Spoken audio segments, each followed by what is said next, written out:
Bem, pessoal, sejam muito bem-vindos a mais uma correção de mapa da mina. E nesse vídeo nós vamos corrigir o mapa da mina de separação de misturas. Legal, vamos para a página 38 do seu livro para resolvermos o exercício número 1. Ele pede para a gente, indique o melhor método para separar os componentes das misturas. A. E ele pede para a gente separação de água e sal. Veja só, se eu quero ter ao final do processo, de um lado água, do outro lado sal, a melhor maneira que a gente tem, ou melhor, a única maneira que a gente tem é fazer a destilação simples. Porque afinal de contas, se eu tentar filtrar, o sal vai passar junto com a água. Decantar o sal que está dissolvido na água não decanta. A única maneira que a gente tem de ter de um lado água, do outro sal, é fazendo a destilação simples. Na letra B, ele pede para a gente a mistura de água, areia e ferro. O que a gente vai fazer? Água, areia e ferro. Primeira é a gente fazer a filtração. Ao fazermos a filtração, a gente vai separar a areia e o ferro da água. Então, vai passar pelo filtro apenas a água. Tudo aquilo que é sólido e, portanto, não está dissolvido na água, fica retido no filtro. Logo depois, a gente vai ter esse resíduo da filtração, que é areia e ferro, e a gente usa a separação magnética, ou imantação, que alguns livros trazem. Assim, o ímã vai atrair apenas o ferro.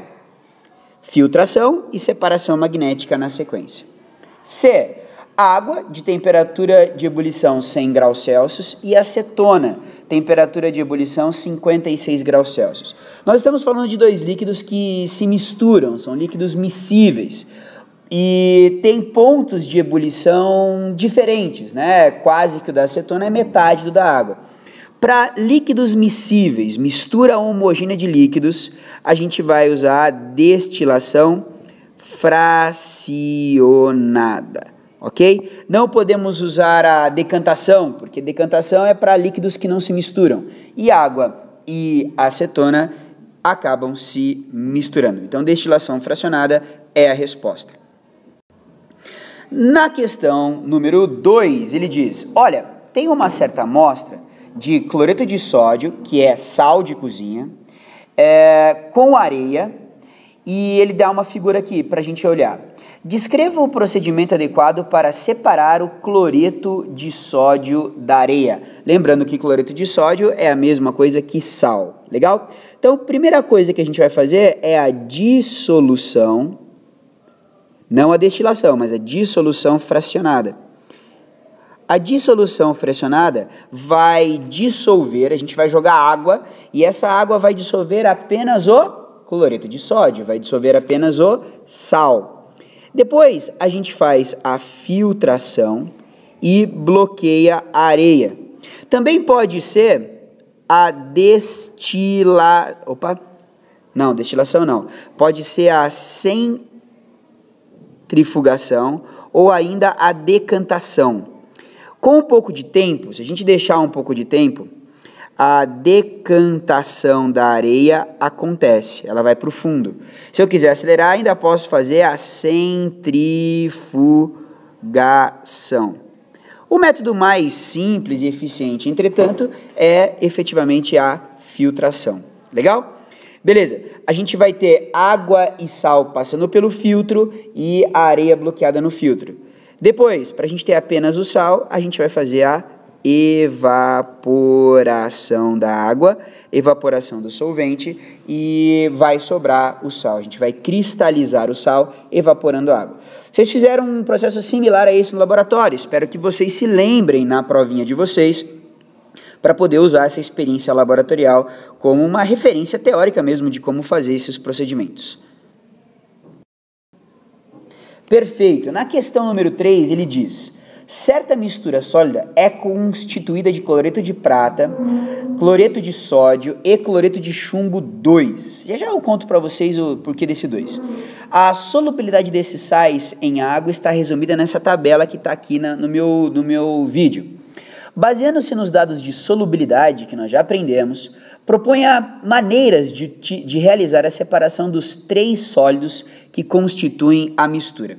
Legal, eu quero que vocês observem que a gente possui um único sal solúvel em água fria. Então, para mim, o primeiro procedimento seria a gente colocar água fria. Ao colocarmos água fria, somente o cloreto de sódio se dissolve e a gente faz a filtração. Filtração. Ao fazermos a filtração, o que vai acontecer?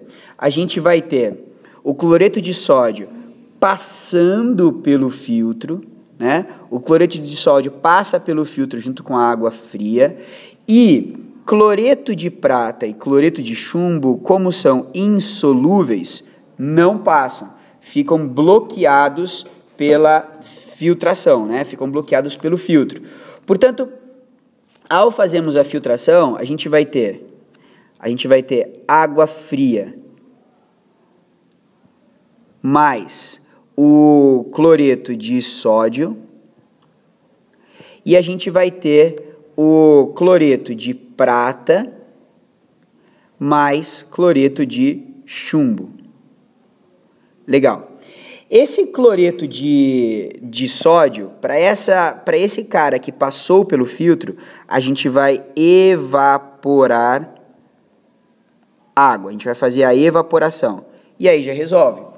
Vou ficar com cloreto de sódio sem água. Para esses 2 caras aqui que sobraram no filtro, o que a gente vai fazer? Veja, em água quente, um deles é solúvel. Então eu vou fazer o procedimento similar ao que a gente começou aqui, mas agora só com água quente. Olha só, vou fazer aqui em cima. Eu vou colocar água quente, que dissolve só o cloreto de chumbo, ok? A gente vai filtrar e separa o cloreto de prata, que não se dissolve em nada, e depois evaporar a água. Vamos recuperar então o que a gente está falando? Dá uma olhadinha aqui, ó. A gente vai colocar água fria, dissolve só o cloreto de sódio, filtra, passa a água fria com cloreto de sódio. Esse cara, eu evaporo a água, sobra só o cloreto de sódio. O que ficou no filtro? Dissolvo o chumbo em água quente. Depois eu filtro e eu bloqueio o cloreto de prata. E o que passou? Água e cloreto de chumbo, a gente evapora. Então, basicamente, nós estamos falando de dissolução fracionada, em função da temperatura da água, filtração 2 vezes e evaporação do solvente água também 2 vezes. Na questão número 5, ele diz: uma solução aquosa de sulfato de cobre de coloração azul foram submetidas respectivamente às seguintes operações: filtração e destilação. Determine a coloração resultante do material que passou pelo filtro e do produto condensado na operação número 2. Legal. Galera, se é uma solução aquosa azul de sulfato de cobre mais água, né? Nós estamos falando aqui de uma mistura homogênea. Sempre que a gente falar de solução, nós estamos falando de uma mistura homogênea. E aí, se a gente submeter essa mistura homogênea à filtração, nada vai acontecer. A filtração, ela não consegue separar os componentes de uma mistura homogênea. Ou seja, se eu filtrar água e cloreto de sódio, sulfato de cobre, desculpe, água e sulfato de cobre, que são azuis, ao final da filtração vai continuar sendo azul. Ao final da filtração, a gente vai ter azul. A filtração não é indicada para a separação de misturas homogêneas. tudo aquilo que está dissolvido na água, que é o sulfato de cobre, que a deixa azul, vai passar pelo filtro. Então a filtração não vai conseguir efetivamente separar nada. Agora, se a gente fizer a destilação simples, o que vai acontecer? Somente a água vai evaporar quando esquentar, somente a água vai entrar no condensador, e no final das contas, o que a gente vai ter na saída do condensador é apenas água, ou seja, ela é incolor. Onde vai ter ficado o sulfato de cobre? O sulfato de cobre vai ter ficado no balão de destilação. Somente a água evaporou e o sulfato de cobre ficou no balão. Então, de um lado, a gente vai ter a água incolor, pós-condensador, e no frasco onde colocamos a amostra inicial, apenas um pó azul, que é o sulfato de cobre. Para aqueles que viram a destilação no laboratório, a solução azul é essa que a gente está falando no exercício. Legal. Estamos agora, então, na página 41, exercício número 2. Ele dá um desenho e pergunta: considere a aparelhagem a seguir, esquematizada ao lado, utilizada para a separação de misturas. Qual é a técnica de separação de misturas ela representa? Qual técnica de separação ela representa? Bem, pessoal, aqui está nítido, é um sistema de destilação, né? Todo mundo viu no laboratório o sisteminha que a gente montou, destilação simples. Beleza. Ela é adequada para separar uma solução aquosa insaturada de cloreto de sódio, sal de cozinha? Justifique. Sim, ela é adequada, porque ela vai separar de um lado a água, do outro lado o cloreto. Ela é um método de separação de misturas homogêneas, sólido, líquido, né? Sim, pois ela é adequada para misturas homogêneas, onde você tem um sólido dissolvido num líquido. Então, sim, ela é adequada. C. Explique por que a água deve circular pela parte externa do condensador.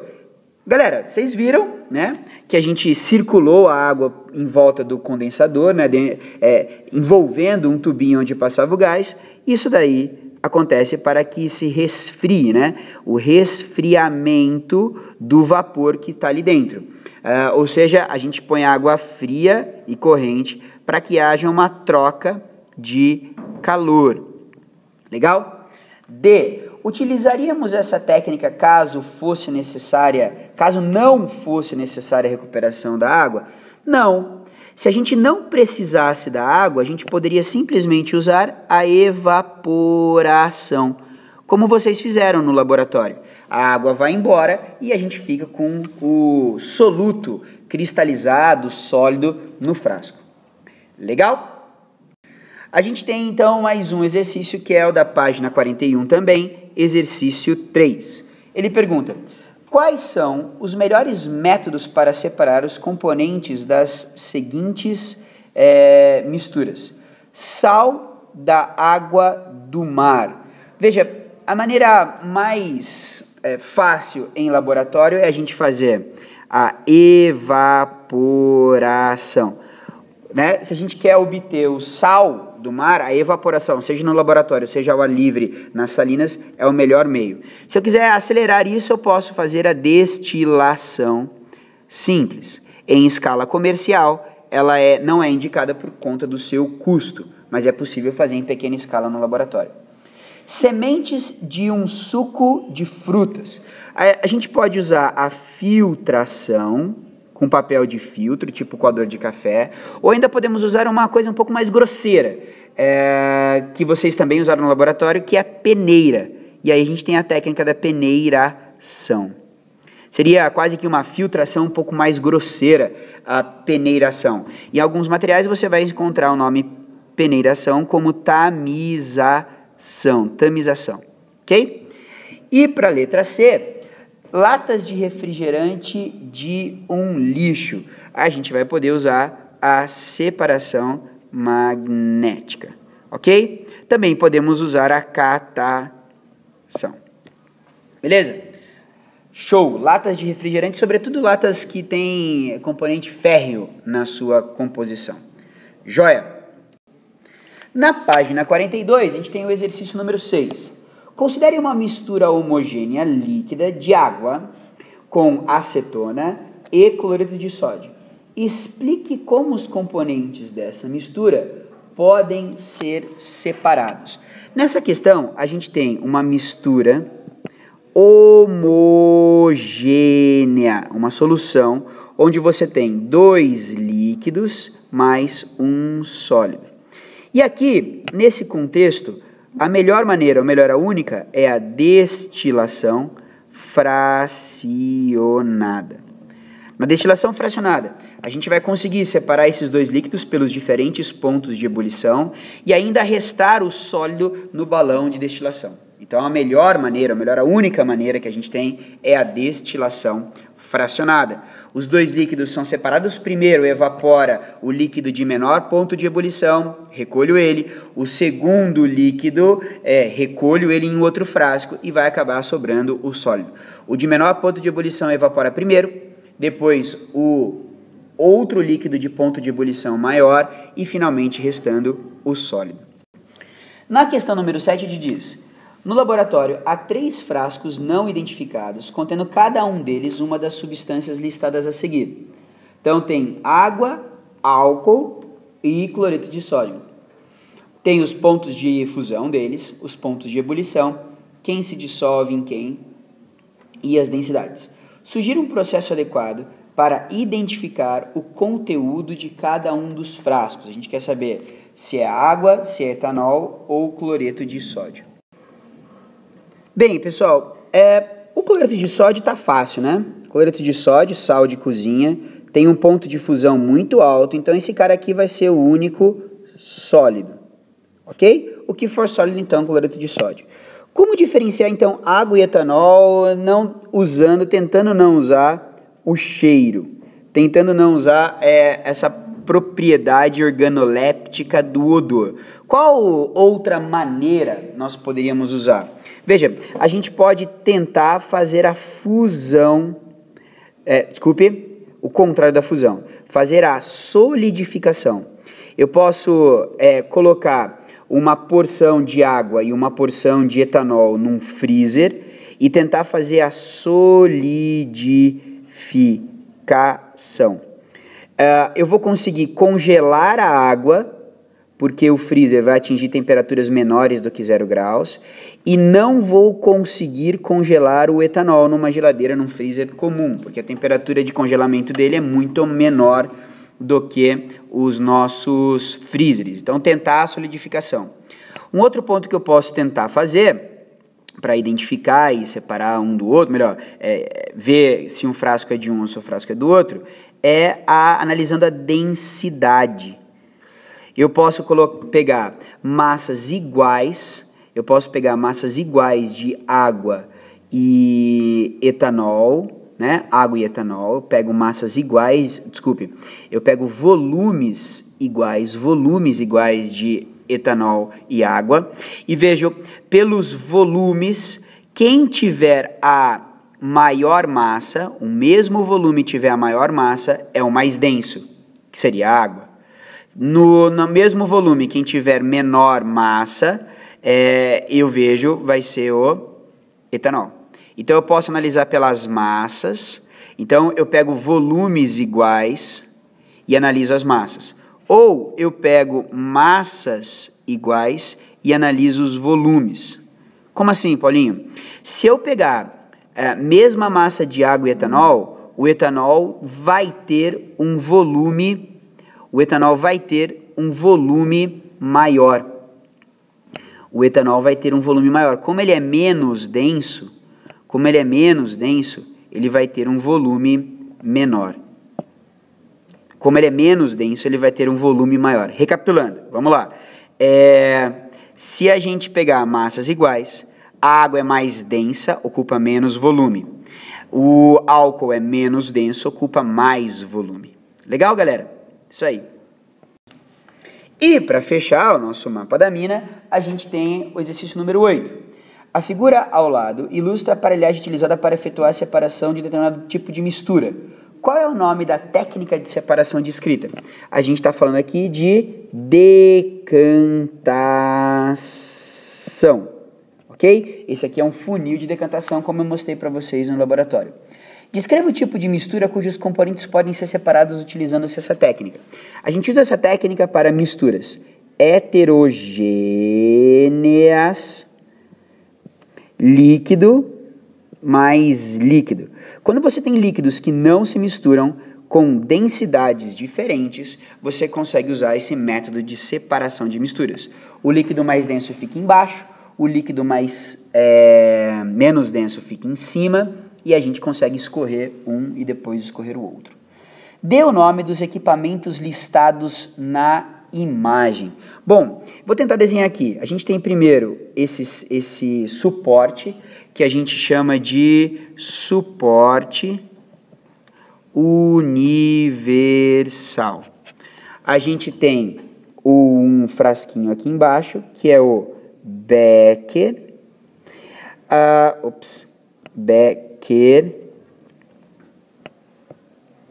Becker. A gente tem o próprio funil de decantação,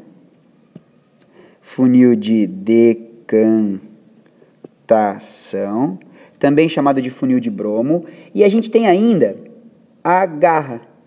Então tem a garra, a garra. Claro que desse sistema todo, o mais importante é onde a separação acontece, né? Que é justamente o glorioso funil de decantação ou funil de bromo. Isso pra gente é a informação mais importante. A letra D. A técnica é adequada para separar uma solução aquosa insaturada de água e sal, cloreto de sódio? Não, né? Porque o que vai acontecer? O cloreto de sódio que está dissolvido na água passa junto com ela. Não é um método para separar misturas homogêneas de sólido com líquido. Que propriedade da matéria nos auxilia a prever a fase superior e inferior da mistura? Ou seja, fase superior é a parte que fica em cima, fase inferior é a parte que está embaixo. É logo, claro, vocês estão craque nisso, é a densidade. Legal, galera? Espero que vocês tenham gostado dessa correção. Qualquer dúvida, estou à disposição na classe. E bons estudos, um grande abraço e tchau!